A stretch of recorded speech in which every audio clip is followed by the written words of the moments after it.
We're with Paul DeBriyan from AgStar, and Paul, we're just in a mess right now, it seems like, with this economy. You turn on the news every day. Are we going to get out of this thing? Oh, eventually. But, it is what it is, and I'm not sure that the volatility is ever going to go away. All of us would probably like to go back to some peaceful times, but not sure that's going to be the case. I am, my mom raised an optimist, all right? And, even with some of the things happening globally, I'm seeing changes from a leadership standpoint that are occurring. I think people are understanding they're going to have to resolve issues and problems. And so, yeah, this may be a painful process for a while, but I am an optimist that we will get to a better place. But I do want to make it clear that we are in a global economy, and there's a whole lot of things that impact the global economy. Not just economics, not just, an increase in number of people, but, there are political issues, geopolitical issues, and all that. And so volatility, I don't believe, is going away. But as far as some of the issues that we have today, they will resolve themselves. We'll just have new ones. And volatility is probably here to stay. Well, we take a look at the dairy industry, and we're looking at dairy price reform, and some of that volatility can be managed a little bit with, risk management, really, huh? Well, I would say that, the industries we finance, grain, swine, dairy, ethanol, cattle, poultry, I would say dairy has made as much in strides here the last few years as far as risk management and forward pricing. A lot more activity going on with dairy producers after they lost a third of their equity back in 2009. And basically, in the Midwest, the model has worked pretty well. More and more, it seems like you need to control your feed costs and, growing it yourself or controlling it.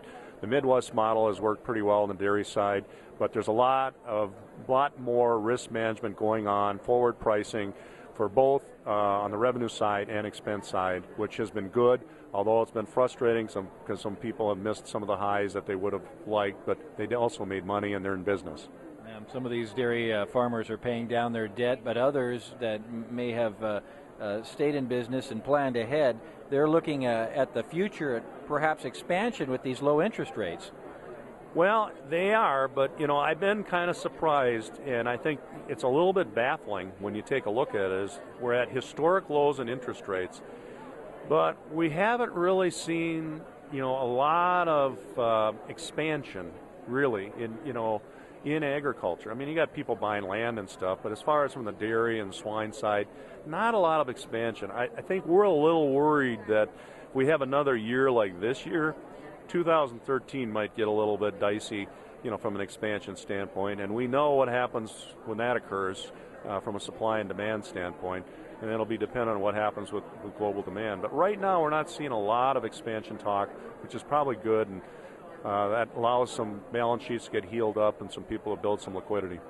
Well, when this recession hit, it would seem like, you would see ebb and flow, but we're at the bottom. We just seem to be bumping along. Are we ever going to be able to take off a little bit here?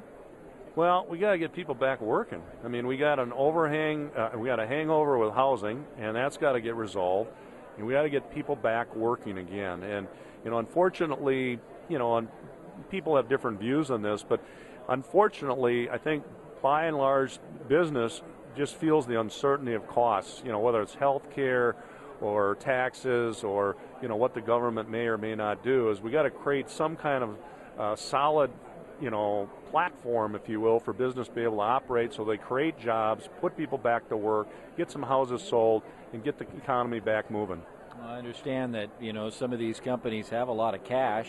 It's not like they're broke or anything.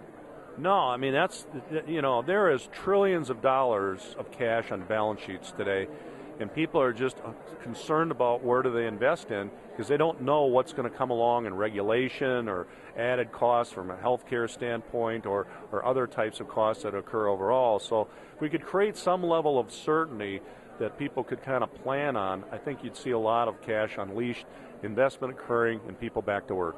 Well, what can you tell the dairy farmer out there looking ahead to 2012? Well, right now it looks pretty good. Again, we're very reliant on the export markets. They continue to be strong. They need to remain strong. There's some, been pricing opportunities in the 2012. Again, they should be taking a look at where they can make some margins and realize that they may not always hit the highs, but making money isn't a sin. So I think the dairy industry right now looks pretty good. They've had a good year. We need that to continue.